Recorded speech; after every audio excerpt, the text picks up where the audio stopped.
uma missão. Tenho uma missão e eu não vou parar.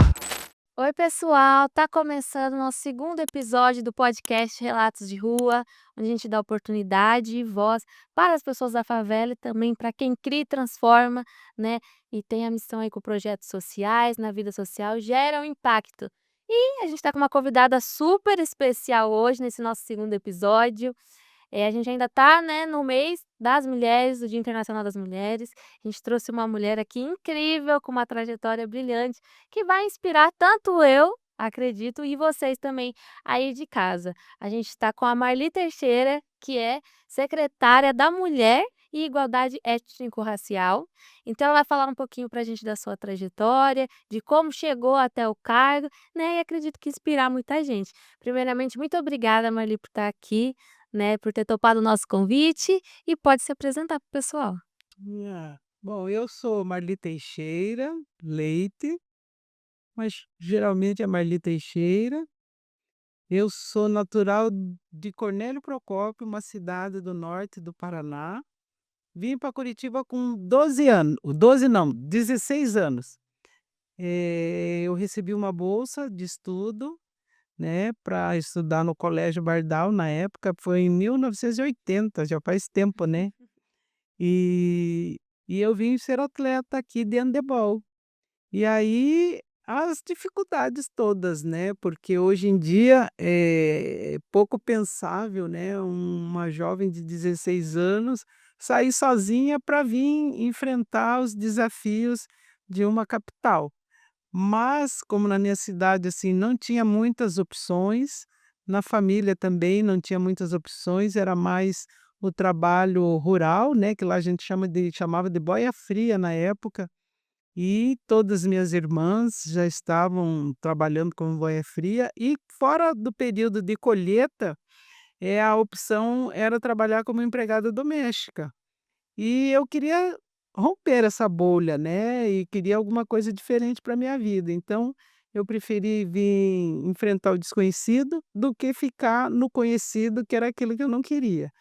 E assim eu vim, uma trajetória aí como atleta, muitos anos, e depois eu fiz educação física, professora de educação física, e fiz concurso na prefeitura de Curitiba, né, e aí como atleta tive a honra aí de ter vários técnicos e título também.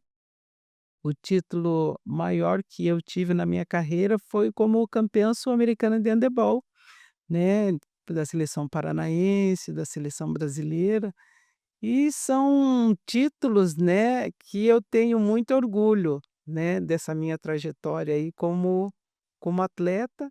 E aí depois eu fui fazer o curso de educação física e atuei muito. Daí, por incrível que pareça, sabe, eu não fui para o esporte de rendimento, que era a minha praia, né.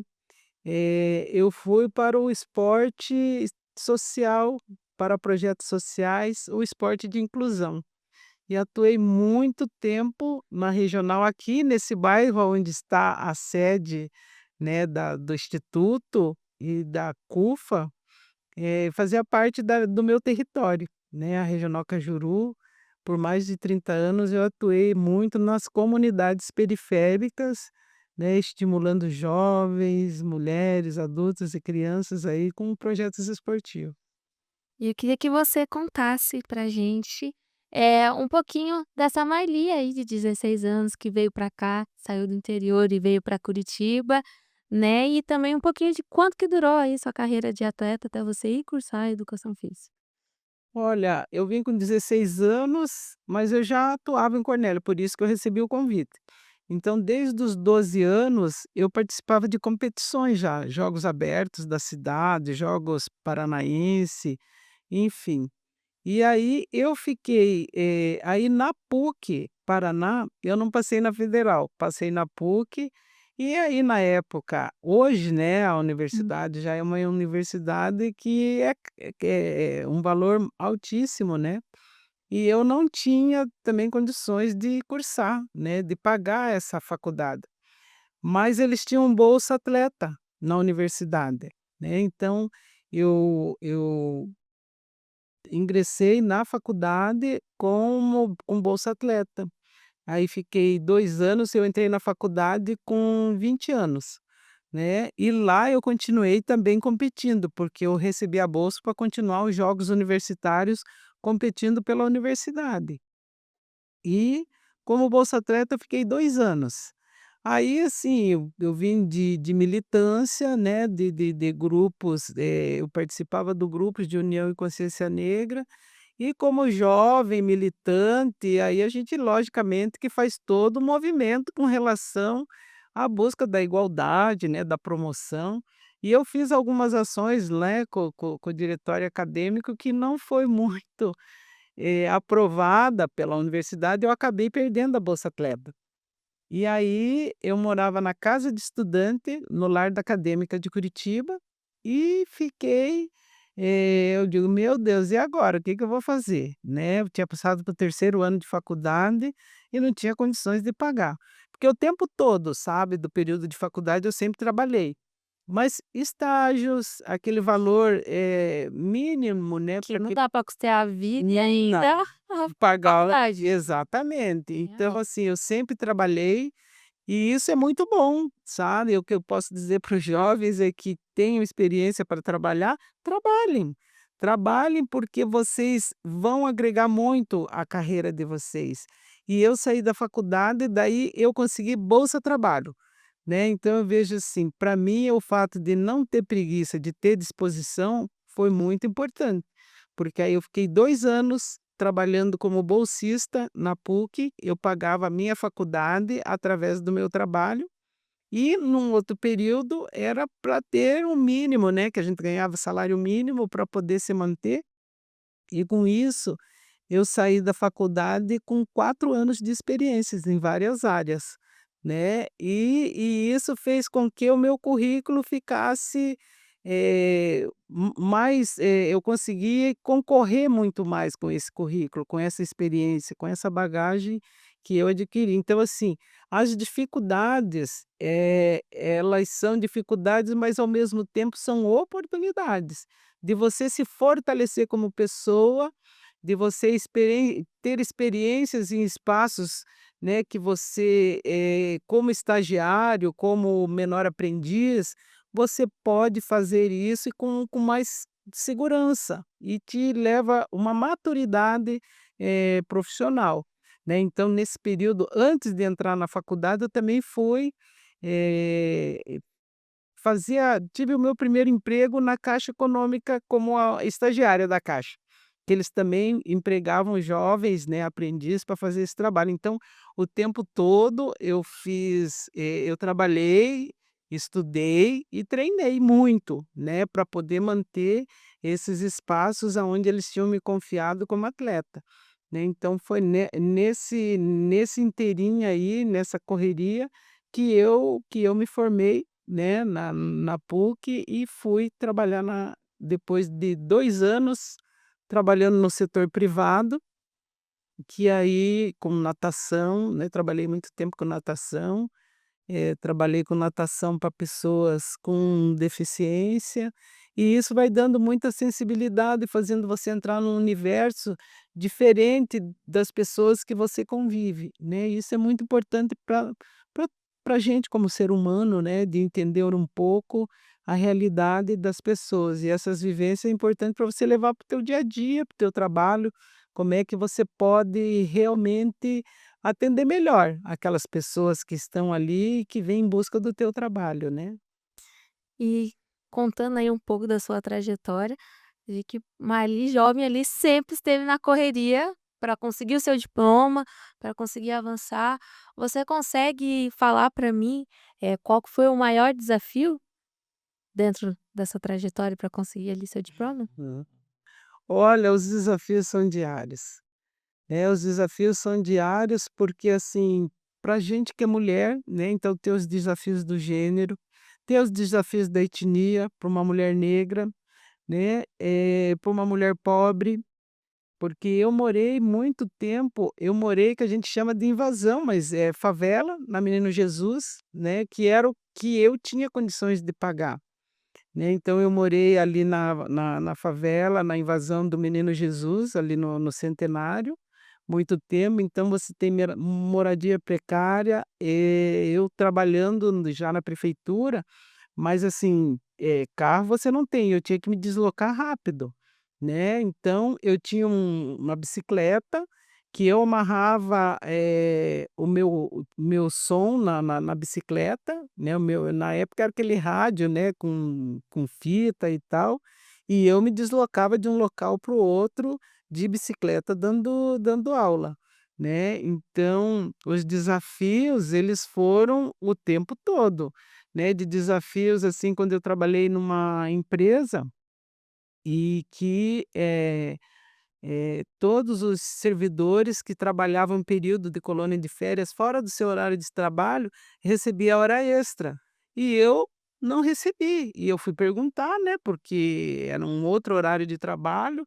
e o presidente da associação, né, não gostou e disse que eu deveria dar graças a Deus de estar no meio deles, podendo viver e comer aquilo que eles estavam comendo, né. Então, realmente, assim, eu fui atrás dos meus direitos no sindicato dos professores, e aí fui falar com a presidência do banco, né, porque eu trabalhava pela associação, e esse homem daí me demitiu, esse presidente. Aí, da associação. Aí o presidente do banco, porque eu dava aula para as mulheres nessa época.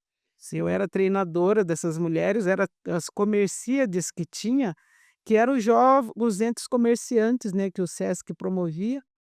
E aí, eu fui, conversei com as minhas alunas que eu não ia mais, porque eu tinha sido dispensada, porque eu fui pedir aquilo que todo mundo tinha, que era uma remuneração por horas de trabalho fora do horário de trabalho. Aí elas recorreram, sabiam do meu trabalho e eu permaneci por mais um período, mas assim, um período difícil com essa pessoa, com esse presidente, e que aí o que que ele fez? Ele esperou o final do ano, aonde o banco tinha férias coletiva, e aí ele me demitiu, né.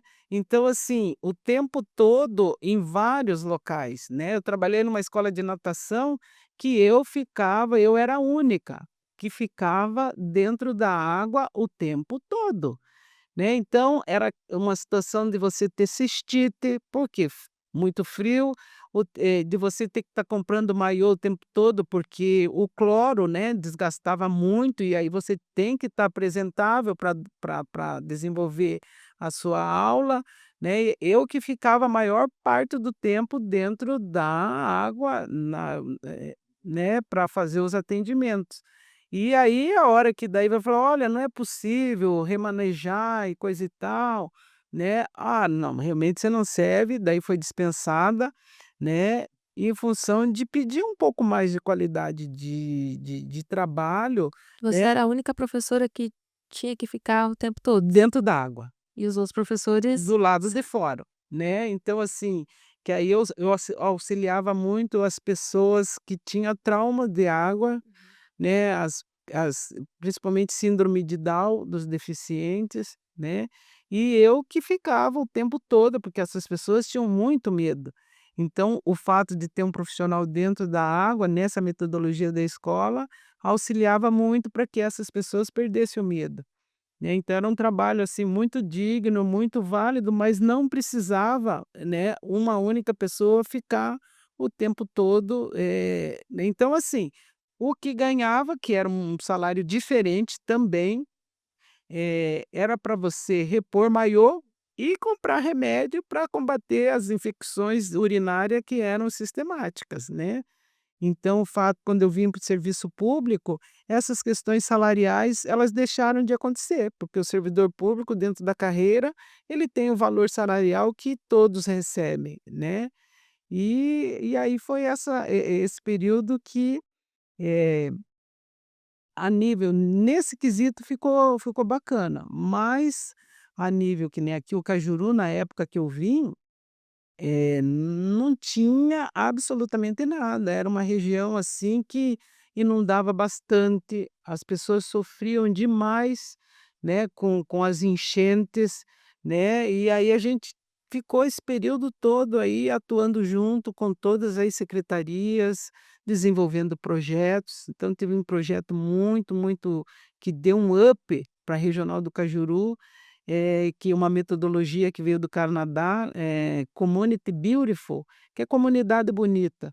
E aí a gente trabalhou com esse projeto nas comunidades para que as pessoas se sentissem bem e melhorassem os seus espaços junto com o poder público. E, inclusive, foram escritos livros, né, com relação a esse projeto da Community Beautiful, e foi modelo para a cidade, e foi modelo, e junto com o terceiro setor, aonde também tinha captação de recurso, enfim, todo o potencial comunitário, ele era trabalhado, porque a gente sabe que, sozinho a coisa não acontece, e quando a comunidade se envolve para fazer um projeto e desenvolver o projeto, ela faz parte dessa construção. Então o cuidado e a preservação, ela permanece. Hoje a gente tem aqui na área que eu atuava do esporte e lazer, centro de esportes e lazer em todas as regionais, em todos os bairros. Mas quando eu cheguei, era um único espaço que me deram para vir, que ninguém queria, que estava totalmente abandonado, o mato me cobria, e aí eu digo: "Meu Deus, o que que eu vou fazer nesse lugar?". Mas já que eu vou transformar. E aí, assim, condições de trabalho não eram muitas, aí eu digo: "Vamos na força da comunidade". E aí vamos ver quem tem cavalo, na época tinha cavalo, tinha cabrito, põe para comer o mato, o que a gente não conseguir cortar, né. E aí, assim, muito legal essa mobilização comunitária, aonde quem tinha o animal ia lá comer ajudar a comer o mato, quem tinha enxada ia, e que é o centro de esporte ali da Vilas Oficinas, que hoje em dia é um centro de referência para pessoa com deficiência, é um centro de esporte paralímpico.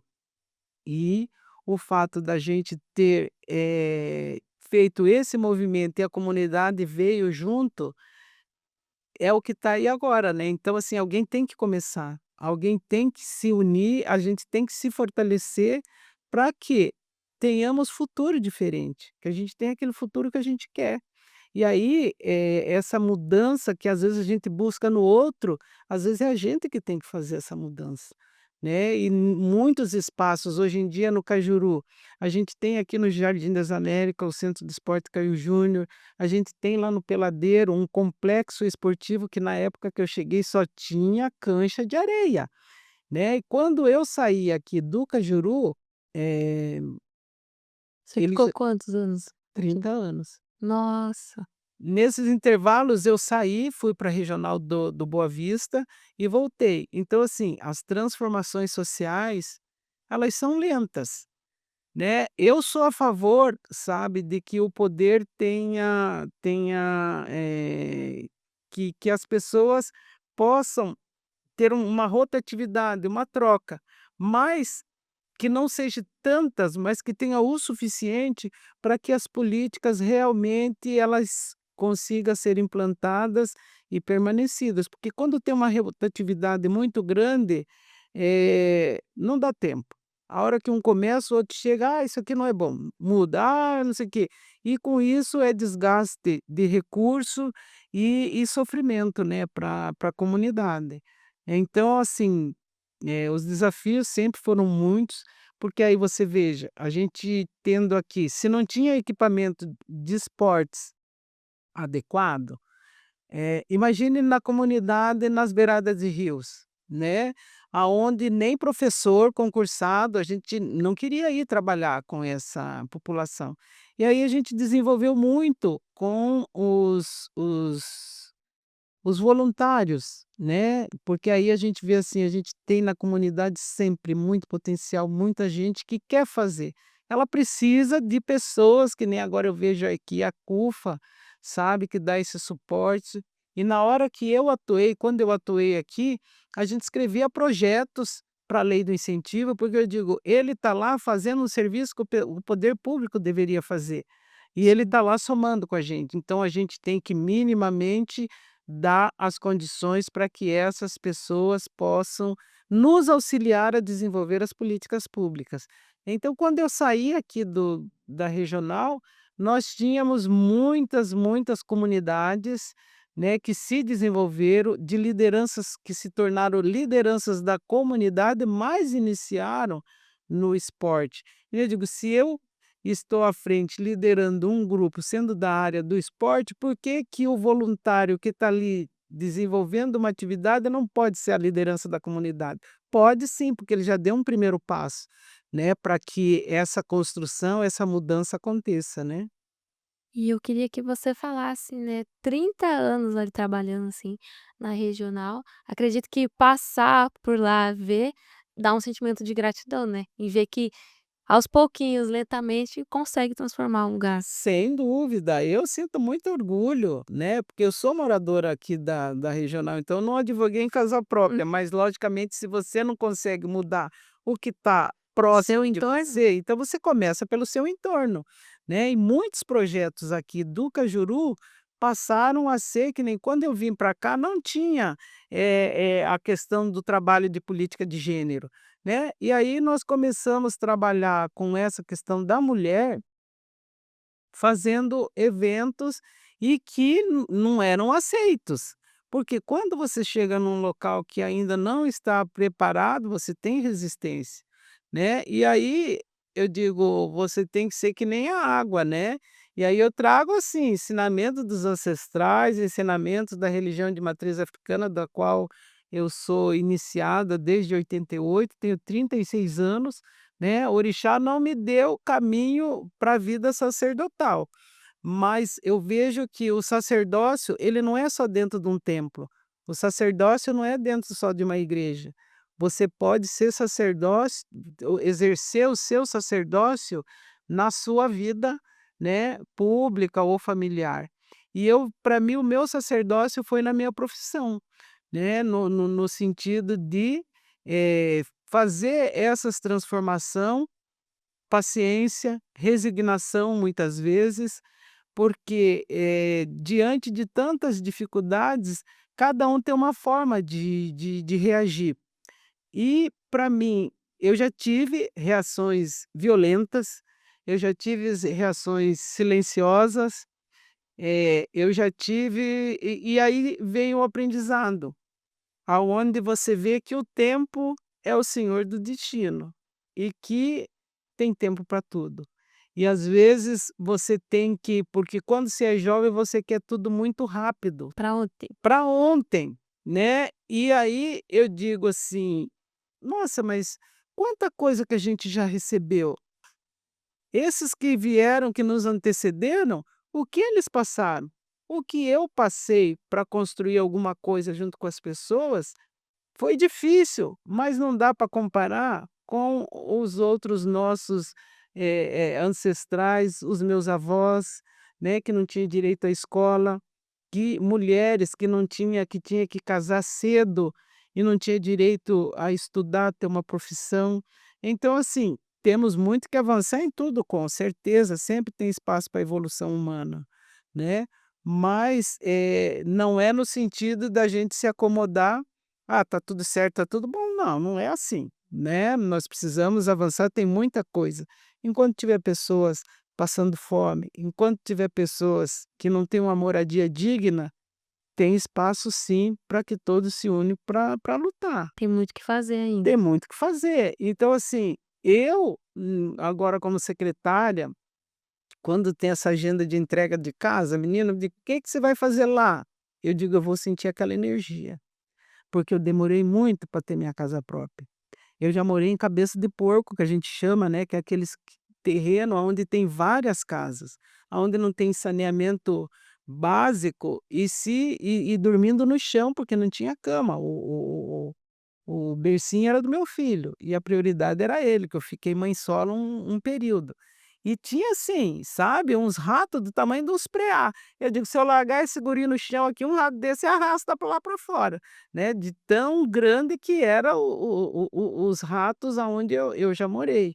Então assim, quando eu vejo entrega de casa, eu digo: "É qualidade de vida, é dignidade", né, e de ver aquela felicidade, eu digo: "Eu quero ver essa energia, eu quero ver essas pessoas felizes", né. Então, muitas vezes, assim, eu estou na pasta da mulher que é transversal, mas a gente, que a maioria das mulheres que cuida dos seus Claro. domicílios, né, 80% de mulheres vulneráveis aí, agora eu estava conversando com o presidente da CUFA, né, e ele estava também trazendo essa informação.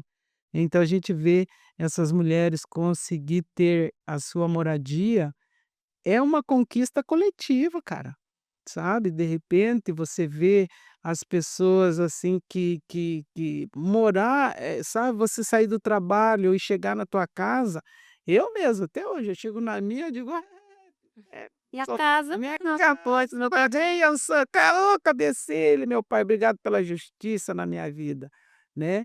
Então são essas coisas, assim, que nos movem, né, em função, eu não vejo, assim, que todo mundo tem que passar sofrimento, mas eu acho que, eu fui preparada, toda essa minha caminhada para ter essa sensibilidade, para estar aqui agora, né, e o que eu peço é sempre para que eu tenha equipe, para que eu tenha gente sensível junto comigo, e que a gente não fique na burocracia, para que a gente possa colocar de pé aquilo que realmente vai fazer diferença na vida das pessoas. E que a gente tenha credibilidade, para que a gente tenha orçamento, para que a gente tenha recurso, para que a gente tenha parceiros para vir somar junto, porque a política pública, ela não é feita sozinha, né, para que quando a gente falar, e daí eu peço para que Oxum adoce as minhas palavras, para que quando a gente falar, a gente seja entendida, que chegue nas pessoas, que a gente tenha esse potencial de fala, não para se orgulhar, mas para que a gente possa, que as pessoas possam entender aquilo que você está dizendo. Porque hoje em dia, com a comunicação, com as mídias sociais, e você estando em espaços, assim, que as pessoas vão te ver fora do contexto, é muito complicado, você é julgado o tempo todo, né. E aí eu peço, né, para que Exu, que é o nosso orixá da comunicação, que ele venha me valer e que possa fazer com que essa comunicação chegue da forma adequada. Você falou um pouquinho, né, sobre a sua trajetória e você chegou a comentar dos desafios da resistência quando começou a fazer eventos, né, voltados para a mulher. A gente tem aqui que você foi, né, de 2019 ali, assessora de política de promoção da igualdade racial na prefeitura, né. Eu queria que você contasse um pouco como é que foi chegar nessa secretaria e começar esse trabalho voltado para as mulheres. Olha, eu cheguei nessa secretaria, eu estava aqui no Cajuru, e depois de 30 anos de serviço, entrou uma gestão que colocou, assim, que eu não tinha perfil para continuar. E eu naquele momento, assim, eu levei, sabe aquele baque, assim, né, como eu não tenho perfil, ele não tem olhos para ver o meu perfil. Mas, aí nessa sequência, eu recebi esse convite, e aí eu pensei assim: "Poxa, eu não vou forçar ficar num lugar que não me querem, né, eu acho que eu já contribuí tanto e ainda tenho um pouco mais a caminhar, eu vou novamente, né, que nem quando eu saí lá com 16 anos e daí ali eu fui com 55, eu digo: "Eu vou de novo", porque acho que é característica, sabe, de mulher de Yansan, de não ter medo de desafios. A gente pula, não sabe se a rede está lá, mas a hora que a gente cai, a gente vê que a rede estava lá. Isso é fé, né. E eu digo: "Eu vou". E aí eu assumi essa assessoria, Uhum. que tinha algumas iniciativas, e eu sou do tipo da pessoa que eu não tenho vaidades. Tudo aquilo que que está sendo importante, eu dou continuidade. Às vezes na gestão você tem que alterar um nome, alguma coisa, mas, a gente dá continuidade. E aí eu fui para essa assessoria e comecei sozinha, né, como em muitas outras situações na regional, que eu já assumi um núcleo sozinha, fui para Boa Vista sozinha, né, e aí as pessoas foram chegando. Eu acredito nisso, sabe, que quando você é encaminhada para algum lugar, tem um coletivo que vai vir, né. E aí eu comecei sozinha, tipo, tateando, né, e aí quando e foi conheci a Maria Tereza, que foi minha assessora técnica e agora ela está de diretora, né, uma mulher preta, e nós fomos trabalhando juntas, e aí nós conseguimos, colocar de pé programas, né. Nós reativamos o conselho, o COMPER, o Conselho da Promoção da Igualdade Étnico-Racial, porque eu digo, não pode ter política pública sem participação social. E o conselho estava muito desacreditado, ninguém queria participar. E aí, novamente, fazendo uma caminhada, conseguimos fazer com que, né, a OAB, né, alguns terreiros, algumas entidades viessem nesse primeiro momento compor com a gente. E aí a gente tem a felicidade que depois de 2 gestões, né, a gente já não teve que fazer força para que as entidades As pessoas foram chegando. foram Ficou chegando. forte a ideia do conselho. Exatamente, pelo trabalho que foi apresentado e que foi feito nesse período. Então, aí a gente conseguiu colocar de pé o programa Caravana Étnico-Cultural, que foi a valorização dos artistas pretos, dos empreendedores étnicos, não só dos pretos, porque a caravana étnico-cultural, ela leva a cultura afro-indígena chigana de forma descentralizada. A gente faz edital para os artistas para que eles possam ser valorizados e receber pela sua arte. A gente faz edital dos empreendedores para que eles passem pelo órgão oficial e a transparência do serviço público para que eles possam estar nos espaços públicos atuando junto com a gente, né? E esse programa Caravana, aí nós iniciamos o outro programa, trabalhando muito, porque vinha muita demanda, assim, de discriminação e de racismo, e a gente não tinha uma estrutura de psicólogo, eu digo assim, eu vou usar a psicologia da vida. Chegava pessoas ali totalmente, sabe, desnorteada, porque o racismo ele desestrutura as pessoas. O racismo, ele faz com que a saúde mental, seja totalmente abalada.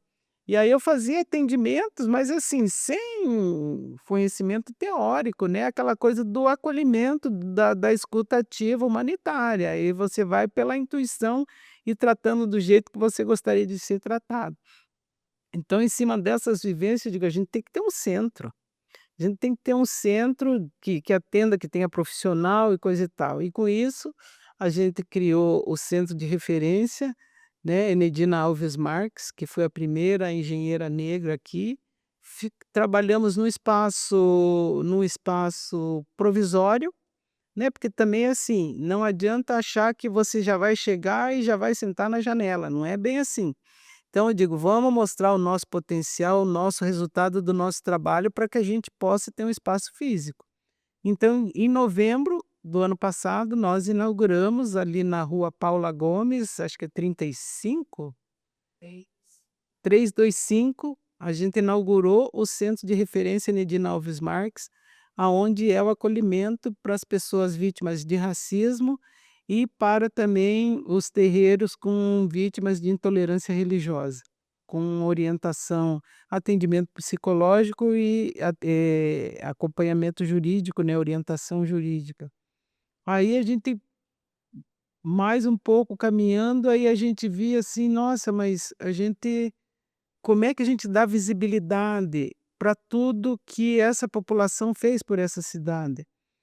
Aí a gente foi para a área do turismo. Aí nós criamos, o primeiro momento era rotas, não era rotas, mas era tipo circuito afro-curitibano, ou percurso afro-curitibano. Hoje se chama rotas afro-curitibanas, aonde a gente faz um percurso com as pessoas que querem conhecer a presença negra e a contribuição negra na cidade de Curitiba. E assim a gente foi caminhando, construindo programas, e aí eu digo: "Mas e outras pessoas que não são tão assim, que não é um Irmão Rebouça, que não é uma Enedina Alves Marques, uma pessoa comum, como é que a gente faz para as pessoas saberem que, sabe, de repente você na comunidade, você faz o seu diferencial também". Aí nós criamos o programa Narrativas Afro-Curitibanas. aonde, pessoas comuns trazem as suas histórias de superação, de luta, oportunizando outras pessoas de conhecer a história e se inspirar nessas histórias. Então a gente está indo para a terceira edição, que está no forno, e aí a gente traz as narrativas também de pessoas indígenas, de pessoas ciganas, de pessoas também de religião de matriz africana, né, tudo que está nesse departamento.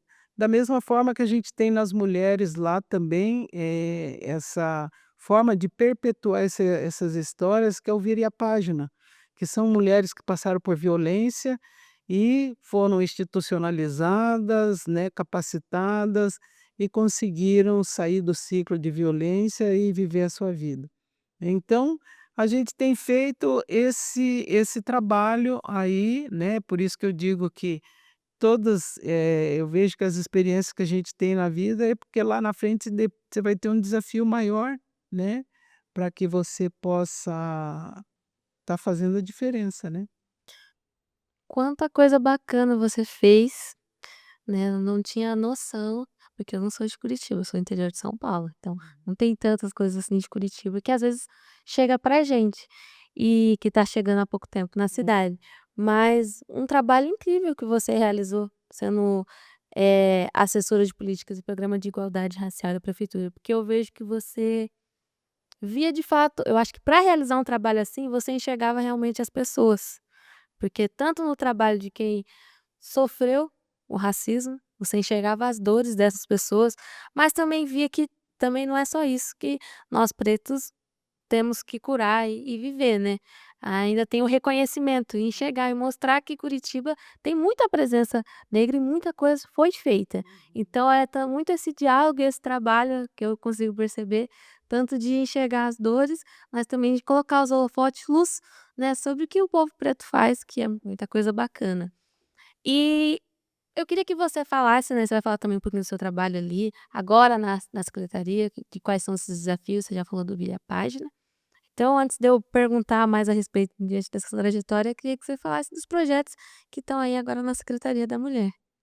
Olha, na Secretaria da Mulher, agora mesmo a gente veio de um evento que nós estamos um programa bem bacana que ele se chama Curitiba Mais Mulheres, aonde é um pacto, né, que foi assinado um decreto por várias secretarias no sentido de alguma ação, que eles vão desenvolver para as mulheres. E aí, logicamente, nós como uma política intersetorial, isso já acontece, mas esse objetivo desse projeto, desse programa, já que a gente chama de programa, é reforçar o que vai bem, criar coisas novas também, inovar e fortalecer e dar visibilidade, porque tem muitas ações que as pessoas não conhecem, então a gente também entra com esse papel.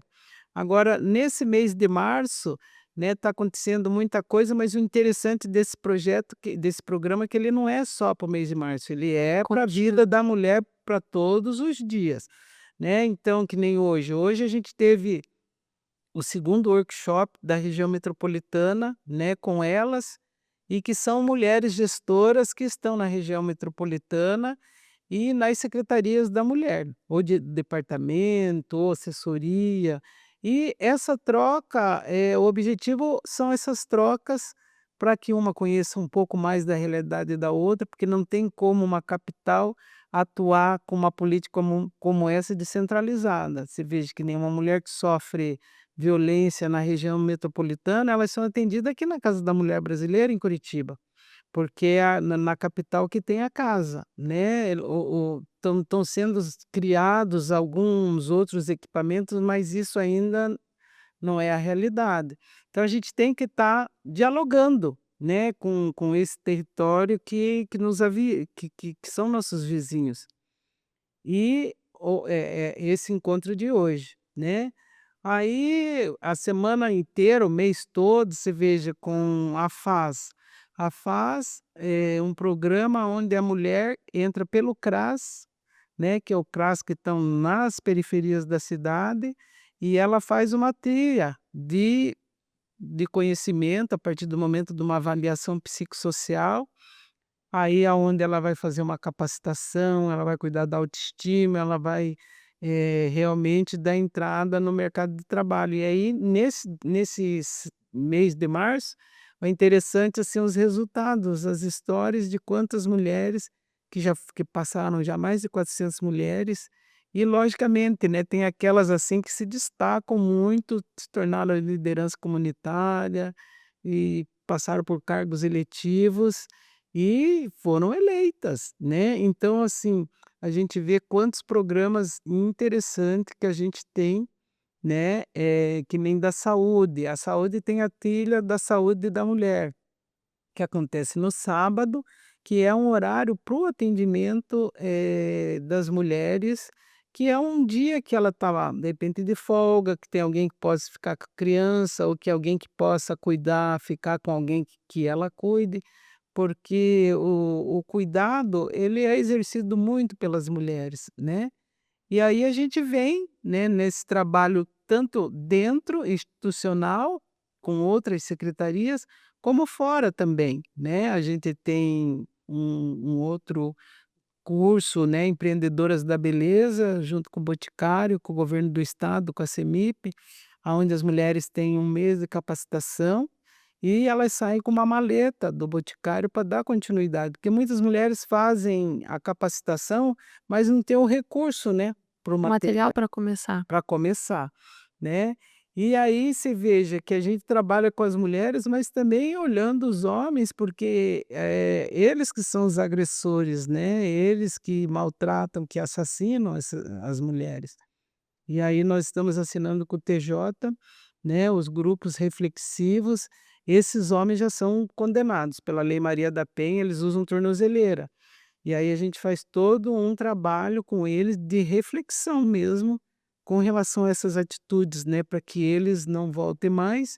E, por outro lado, nós trabalhamos com os homens da forma preventiva, de homens que não cometeram violência nenhuma, mas que podem ser, né, um aliado nosso no sentido de ajudar a disseminar essa cultura, né, da igualdade, do respeito, que mulher não é posse, né, da educação de meninos e meninas, e aí nesse programa, Masculinidade Consciente.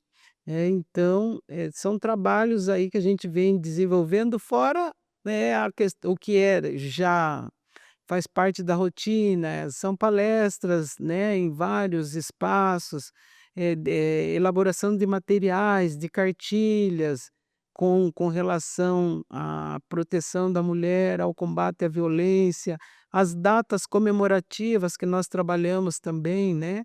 Então, conseguimos implantar o fundo municipal que não tinha, então agora a gente tem o fundo municipal que a gente pode, captar recursos, que a gente pode desenvolver, disponibilizar recursos para também para a sociedade civil que faça algum trabalho com as mulheres, né.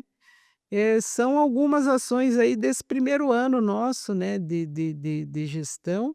E é bastante coisa, então A gente também implantou um serviço descentralizado que chama CRAM, Centro de Referência de Atenção à Mulher, lá no SIC, na regional do SIC, né, para que, a gente possa estar mais próximo, porque às vezes a mulher que sofreu violência lá no SIC, até ela chegar no Cabral, é difícil, né, então a gente ter esse serviço descentralizado aí para as mulheres, né. E outros projetos que nós estamos aí atrás de parceiros, né, para que a gente possa colocar de pé. uma grande trajetória. E agora, né, a gente falou do seu trabalho como assessora, como secretária, agora falando da Marli. O Quando você conta essa história, fica muito evidente que você tem um olhar muito descentralizado, que você enxerga tanto e cria, né, iniciativas tanto para o problema, um antes para não ter o problema e o pós. Você acha que você desde novinha é assim ou a experiência nos trabalhos você foi tendo esse olhar de ver as pessoas e os problemas, assim, como um todo? Eu não sei, eu acho que tem algumas coisas da natureza, assim, né, eu sempre me incomodei muito com injustiça, né. Então, lembro que, alguém apanhava e vinha contar: "Quem que bateu?" Eu fui falar: "Não", aí já ia lá tomar satisfação, né. Eu acho que é uma somatória da vida. Tem a personalidade de cada um, a natureza, a essência, enfim, mas tem também a convivência, né, e os aprendizados, né. Então, eu, assim, tipo, não gosto, eu falo para as meninas, eu não gosto de assistir filme violento. Eu não sei se é porque a gente já passa um dia, assim, com muitas histórias tristes, né, e que aí você, sabe, eu gosto de daquelas coisas mais doce, mais tranquila.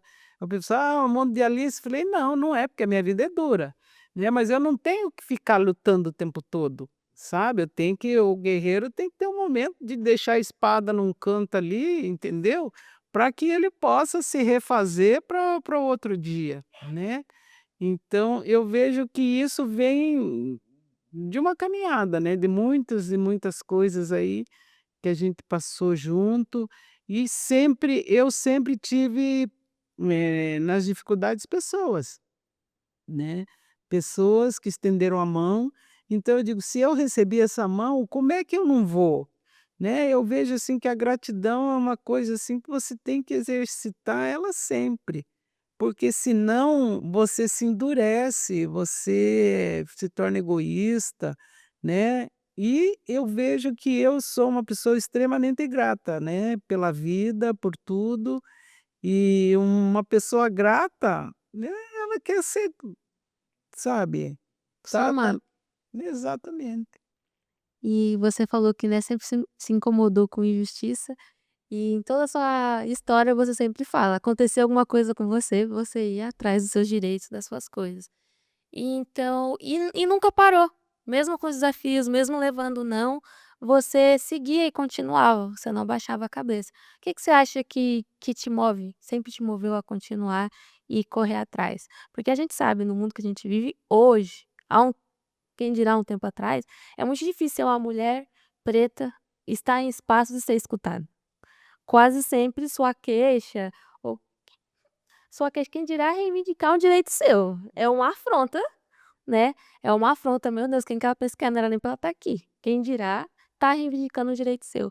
Que acho que te moveu e te inspira a você a continuar, porque por mais que, né, seja bonito, dê muito orgulho e inspire a gente, é muito cansativo também, tá sempre tendo que lutar, reivindicar e se impor no seu lugar. O que você acha que te dá energia, gás pra continuar? Eu acho que são os calos, né, são os calos, né, porque eu digo para as pessoas assim, né, o meu cargo não me protege da discriminação, né, o fato dos espaços que eu hoje eu acesso, eu não me sinto incluída, porque você chega e você não vê outros, né, mas aí eu digo: "Eu não posso recuar", né, eu não posso recuar. Então, assim, que nem quando eu comecei na assessoria, era só eu. Hoje, o nosso departamento, deixa eu ver quantas negras tem lá. A Maria Tereza, a Dani, a Valéria, a Cris, a Marcela, a psicóloga, como é que ela chama, meu Deus? Enfim, daí tem mais um menino que entrou.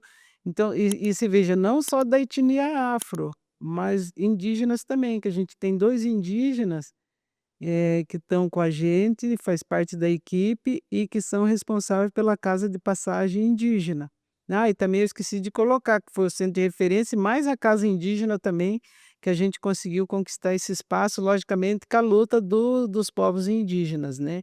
Aí a gente tem que saudar a Jovina, né, mãe do Silas, que é uma liderança indígena, uma mulher indígena que lutou muito junto para que esse espaço hoje tivesse lá.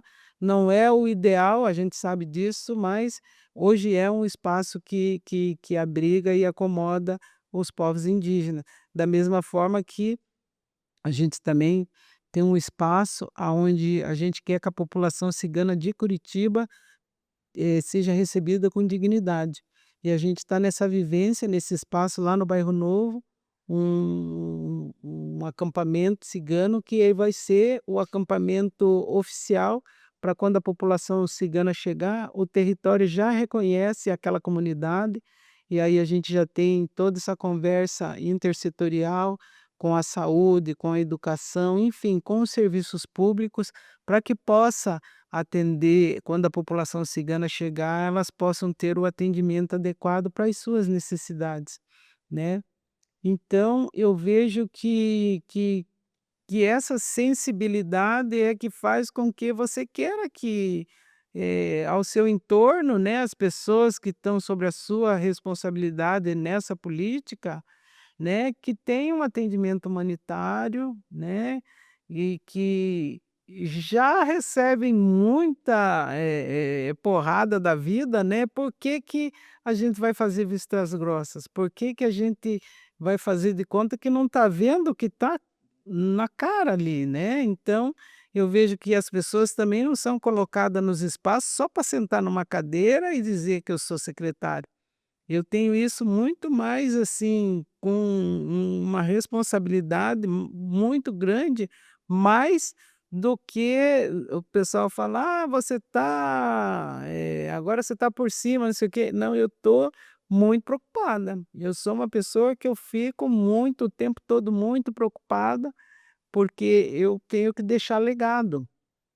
Eu tenho que, quando pensar em outra mulher preta para assumir um cargo na prefeitura, que eu seja essa referência positiva.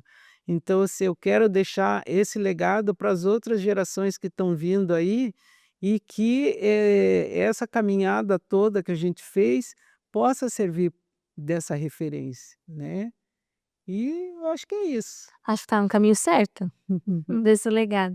E acho que para finalizar o podcast, você pode falar olhando para a câmera, né, um conselho que você deixa com toda essa experiência de vida e com todo esse histórico, né, na sua vida de trabalho, conselho que você deixa para nós, jovens mulheres pretas que temos aí um longo caminho a percorrer para alcançar nossos sonhos, para ocupar espaços que a gente sonha, né, profissionalmente, mas que muitas vezes com os desafios e com os baques da discriminação e tudo mais, a gente acaba se diminuindo e pensando que a gente não pode chegar lá. Bom, o conselho que eu dou é que, assim, faça parte de um coletivo, né, faça parte de um coletivo, vá se aquilombar, né, porque, um coletivo ele fortalece. É que nem eu mesmo, né, como assessor e como secretário, eu faço parte do bloco Preciosidade. Antes eu dançava um monte, agora a artrose está me pegando, mas eu estou lutando com ela, né. Mas eu vejo, assim, que a cultura, ela é fundamental que você conheça a tua cultura, né. Então a gente, até que eu não falei, mas a gente tem um programa chamado Afroterapia, que é a cura da saúde mental fundamentada na cultura, na dança, na percussão, na música, né. Então, assim, que você cuide da sua saúde mental, que você se aquilombe com seus iguais e que você não seja radical. Porque se eu fosse uma mulher radical, eu não conseguiria realmente, trocar, fazer essa troca entre as secretarias, de repente não seria nem a escolhida para estar nesse lugar de secretária, então você tem que ter muita resiliência e flexibilidade. Agora, humildade, mas subserviência jamais, né, que recebeu, foi discriminado, vá procurar os seus direitos, né, não deixe passar, porque é uma forma educativa de você fazer com que o outro entenda que ele está errado, né. A mesma forma a gente fala com relação à mulher vítima de violência, né, que ela realmente procure um lugar seguro, né, que tem espaços de acolhimento e que ela não fique vivendo essa violência e não crie os filhos em espaço de violência. É isso, a gente encerra o podcast, espero que vocês tenham gostado desse episódio, que foi super rico, eu já sabia, sem ela chegar eu já sabia que ia ser muito rica a conversa. Agradeço sua presença, agradeço por vir e, né, por contar um pouco da sua história. Eu agradeço o convite, desejo vida longa e sucesso de vendo esses jovens tudo aqui, vocês, né, que já estão num projeto já estruturado, com programas, com ações de desenvolvimento comunitário, e isso faz a diferença. A gente se sente não só trabalhando, mas contribuindo muito para a transformação daquele mundo que a gente quer. Eu parabenizo vocês e agradeço o convite. Obrigada, é isso.